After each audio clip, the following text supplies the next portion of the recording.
Hi, my name is Leah Day, and welcome to this video for the Free Motion Quilting Project. Today I want to share with you a little bit about quilting motifs. Now, everyone calls things a little differently. I call filler designs fillers because they literally fill space, and that's designs like stippling and pebbling and paisley that you can memorize and apply to spaces within your quilt, and you don't have to mark it. Marking is really not necessary or involved with filler quilting. Motifs, I use a different term for this. Motifs are designs that you want specifically on your quilt, exactly that way, that you do mark, because that design is, let's say, a heart. If you want an exact heart shape on your quilt, freehanding it will work, but if you want it to be a very exact shape, and you want maybe feathers to go inside of it or something, well, you want to mark that so it fits exactly that space, that shape, and it's going to be exactly right. So there's kind of a different idea with motifs. So we're going to play with adding some motifs to the spoonflower version of Express Your Love. I'm wanting to add some swirling shapes within her face and body. We're going to work on her face. And I just want to kind of explain the idea of motifs and play with them a little bit with you. Because I'm using this puffy batting, Quilter's Dream Puff, I can kind of get a trapunto-like effect. Trapunto is just adding an extra layer of batting within the quilt to make certain areas puffy. And this would be technically mock trapunto because we only have one layer of batting. We're not bothering to do the whole trapunto process.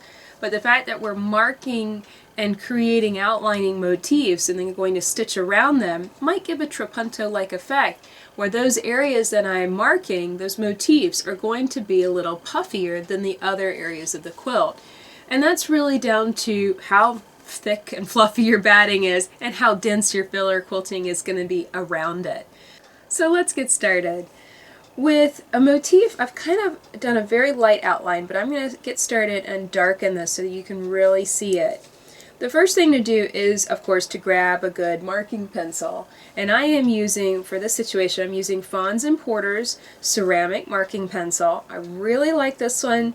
I also use the Soline ceramic marking pencil quite a bit. To me, they're kind of interchangeable, almost the same pen. So I really pretty much grab either one. And the nice thing is that this will erase off with the eraser on the end, or generally I can brush it off, but the marks do stay nice and dark long enough for me to quilt it. Now, with this idea, I'm marking these freehand. If that doesn't make you feel very comfortable, if you're not comfortable doing that, grab a stencil. You know, stencils come in all different shapes and sizes, and they have all different kinds of elements within them that are fun to use. But you know, whenever you're looking at your quilt and you're saying, well, okay, I want kind of a circle swirl right here, well, just challenge yourself to see if you can draw it first before running out to look for something to buy. Instead, just see if you can draw it. And you know, you can always erase if you make a mistake. This is not like it's set in stone. And I know that there's always that instantaneous feeling of, oh, well, I can't draw. Well, I wouldn't consider this really drawing. I would just consider this kind of, you know, you're just kind of forming the shape. I'm just kind of sketching this on here. It's not rocket science. It's really not that difficult to get a general shape of something on your quilt. And you know, things like hearts and stars and that kind of thing, you can easily find some, you know, computer printout, whatever, and print out something to use as a guide, or just something visual. I knew that I wanted this particular design because I've been working on a beaded version of Express Your Love, and the beaded version ended up being inspiration for this version. So it's really interesting how inspiration is kind of circular with this. With every version of this quilt that I make, you know, I kind of see different areas where I want to play with another version. So they're kind of feeding into one another more than anything else. So really the first step to any motif, whatever you want to quilt, wherever you want to quilt it, the first step with a motif is to mark it, is always to mark it.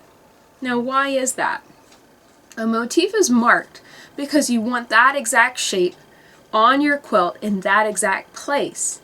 If you do not have that kind of picky mentality, with that particular design, well then why not freehand it? You know, it's kind of a different idea from the filler quilting that I mostly teach. Filler quilting is anything goes, memorize the rules of the design, stick it in there, fill up the space, and move on.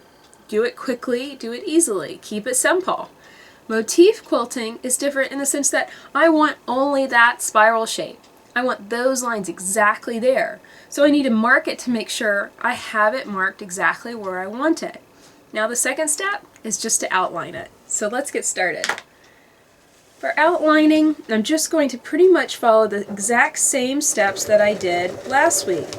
Only now I'm just stitching right on these marked lines. And the nice thing about marked lines, if you do get off just a bit, well, the only person that's going to know that you're off is you. No one else will know that. So don't worry too much about making mistakes. It's really not the end of the world because this is an extra additional design that's not within the piecing, it's not within the applique, it's not within anything within the quilt. We're adding extra texture, we're adding something new in here. So if you get off the line, don't freak out about it. It's not the end of the world. So all I'm going to do is just stitch on down.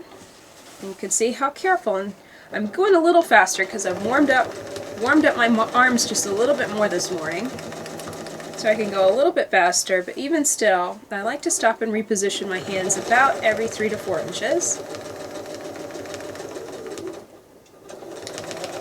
If you ever get to a part that you can't really see your markings, of course, stop and remark that space. It's really easy, especially for chalk pencils, to brush off while you're quilting.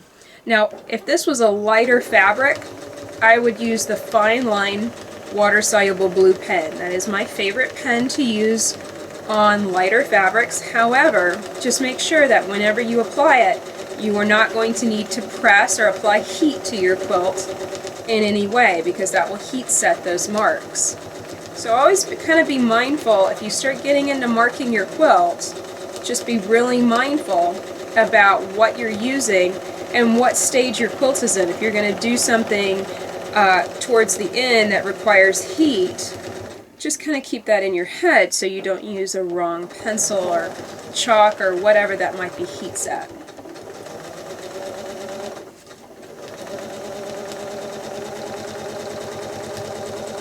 And again, motifs are just simply another form of design. It's another tool in our toolbox to play with quilting.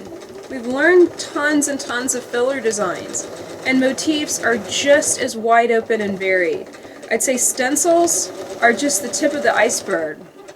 You can look at tattoos, you can look at, you know, just pretty much any design that's out there. And designs are so interesting because every area has designs that kind of feed into other areas. It's really interesting. I got into woodworking and I see scroll saw designs that remind me of quilting designs. I see knitting designs, even cabling, that remind me of quilting designs. So understand that you don't have to stay limited into the world of quilting. You can go out and just keep your eyes open and you're going to see all kinds of inspiration for beautiful motifs marked on the surface of your quilt and quilted as an outline. Now this is only the first step of working this motif into this quilt. The next step is to quilt around it with a filler design. So we'll definitely catch up next week and learn how to fill around this motif with a new design. My name is Leah Day, and this has been a video for the Free Motion Quilting Project. Find hundreds of videos on stitching out many designs, learning lots of techniques, and all of the videos for Express Your Love at freemotionproject.com. Until next time, let's go quilt.